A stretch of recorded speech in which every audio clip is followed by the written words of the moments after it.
For those of you who may not know who I am, my name is Brooke, and like most of you, I'm on the home stretch of completing my Bachelor of Education. When I think about myself as an educator and what has motivated me to complete this course, I reflect strongly on my own experiences in primary school. Like most students, I had my ups and downs. I attended a school with both a low and high socio-economic status. And to be honest, if it wasn't for some unfortunate social circumstances, I would have more than likely completed my primary education at a low SES school. From my own experiences and university placements in vulnerable communities, I have developed a strong desire to continue my work in these communities once I completed my university degree. Providing students with a safe and inclusive environment where they have the confidence and motivation to achieve any set task or goal they set for themselves is what drives me as an educator. Whether the student is a high achiever or a child that requires a lot of support, the moment they understand a concept or task you're teaching them and you see that light bulb enlighten, as a teacher you feel a sense of accomplishment and satisfaction in helping these students in their educational journey. Through my engagement with the units in this course, I feel as though my teaching and aspirations for teaching align closely with a constructivist classroom. Hinchy believes that a teacher's goal in a constructivist classroom is for students to use information in some way that will deepen their own understanding of an area. As a constructivist-driven teacher, I see learning as a journey which can have many paths, and as long as students get to the same endpoint, what happens in between is somewhat irrelevant. In the classroom, there is a sense of freedom in learning. Learning is not simply about regurgitating the teacher, it's about students exploring their ideas and having the confidence to express them in the classroom. When reflecting on my teaching experiences through the course, I would like to reflect on one of my very first teaching interactions. I was placed in a Year 1-2 classroom in a low socio-economic school. In this particular classroom, there were 3 EAL students and 1 student who required assistance in mathematics. This particular lesson addresses the AITSL Standard 1.3, which involves teaching students with diverse linguistic, cultural, religious and socio-economic backgrounds. The 3 EEL students all originated from a different cultural background and had a limited ability to speak English. It was my task to help these students understand a range of different 3-dimensional shapes and develop an understanding of pyramids. My mentor teacher had given me their pre-test they had completed before I commenced my placement, so I chose to focus on those shapes as the students would complete the same test at the end of the learning unit. The shapes we focused on for 3-dimensional shapes was a sphere, a cube, a cone and a cylinder. When we looked at pyramids, we focused on hexagonal, pentagonal, triangular and rectangular pyramids. My goal for the end of the lesson was for students to identify and say a range of 3-dimensional shapes that we looked at and be able to identify the different types of pyramids. I evaluated whether the lesson had been successful based on their answers to questions in the post-test relevant to the content that was taught. When considering the students I was required to teach, I didn't want to base a lesson around purely on me talking and the students listening due to the language barriers. Instead, I made the activities hands-on and constructive. For one of the tasks, students were required to cut out the nets of the range of pyramids and then construct them to make the shape. They were then required to match those models to the matching label. In order to assist the students, the colour of the model matched the same colour of the label. Once we paired the model and label together, we practiced the pronunciation of a shape and discussed its features with a focus on the base shape of the pyramid. We then moved on to looking at 3-dimensional shapes. Again, student learning was based around a hands-on activity. Students were required to cut out a range of 3-dimensional shapes. Each of these shapes had a letter in the centre, and once the shapes were cut out, the students, along with my assistants, used the shapes and letters to spell out the 3-dimensional shapes. Once again, we had spelled out the words and then we took turns pronouncing them and talking as a small group about their features and what we could say to help us remember what they were. For example, a sphere looks like a ball. The hands-on tasks in small group really assisted these students in understanding the concept that was being taught. The visual representation used to present the shapes enabled students to visually see the 3D formation of shapes rather than just seeing them on a piece of paper.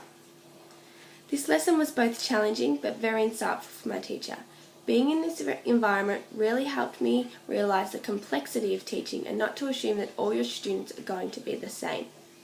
This task helped me understand the importance of catering to the individual needs of all your students and the importance of developing tasks to enhance their learning.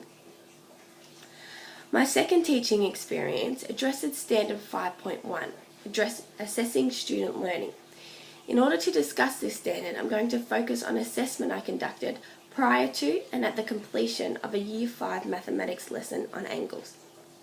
This class consisted of a range of students with different capabilities in mathematics. In regards to the Australian curriculum, some students were working at a Level 1 standard while others were at a Level 6. In order to get a true understanding of each student's prior knowledge in angles, they were given a pre-test and provided no assistance in the completion of the test. In order to interpret the data, I decided to represent it in an Excel spreadsheet so the information was visual and I could clearly see what the students understood and the areas that I would need to focus on for my teaching experience. After assessing the data, I was able to identify some learning goals for each of the lessons that would be conducted. Some of these goals for students were to identify different types of angles, to measure angles using a protractor, and to identify an angle as obtuse, acute, straight, reflex, or revolution. Not only did the assessment enable me to highlight areas to focus on in learning, it also allowed me to differentiate students into 3 separate groups, which would allow me to support a range of students in the class. Students were identified as support, middle, and extension students. Every student had the same learning goal, however, it was the complexity of the task that varied from student to student. In order to assess student learning throughout the teaching sequence and also assess the effectiveness of my own teaching, students completed a post-test with similar questions like the pre-test. I graphed and colour-coded the data again on an Excel worksheet. Once I had both the pre- and post-test data, I was able to visually see students' growth and learning throughout this sequence. As well as showing student growth, I was able to identify areas of the concept that students did not completely understand and that would be required to be revisited at a later stage. It also allowed me to evaluate whether I had delivered the learning content to the students clearly and devoted enough time to the concept in order for them to process the skill. Finally, I would like to focus on a number of small literacy lessons I conducted in a Year 5 literacy classroom, constructed to help students generate ideas for their personal narratives. These lessons addressed Standard 2.5, Literacy and Numeracy Strategies. In regards to literacy, the capabilities of students were very diverse. Some students would be able to confidently write a page of writing where others may struggle to write one paragraph. The aim of these lessons was to help students generate a different range of ideas they could use when they were writing their personal narratives the following week. These tasks required students to reflect on a range of different moments in their lives. One of these activities required students to write a list of first moments in their lives.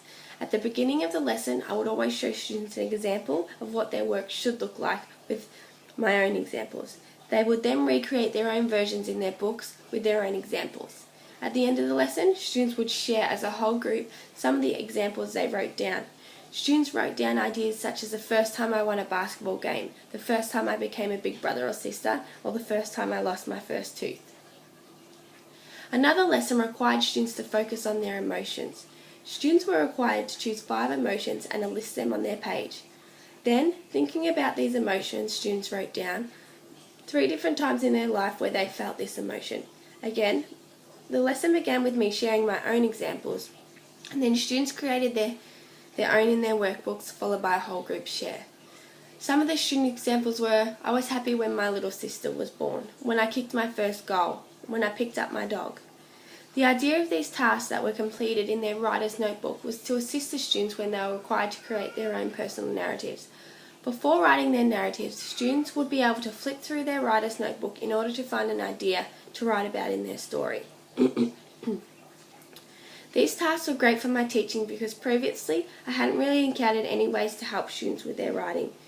It was also great as it was student-centered. Students were in control of their own learning. They could choose moments that really interested them, and it acted as a great platform for discussion. Students learned how writing down their ideas can really assist them when it comes to writing their own personal narrative. All of the examples listed above have influenced and informed my own teaching.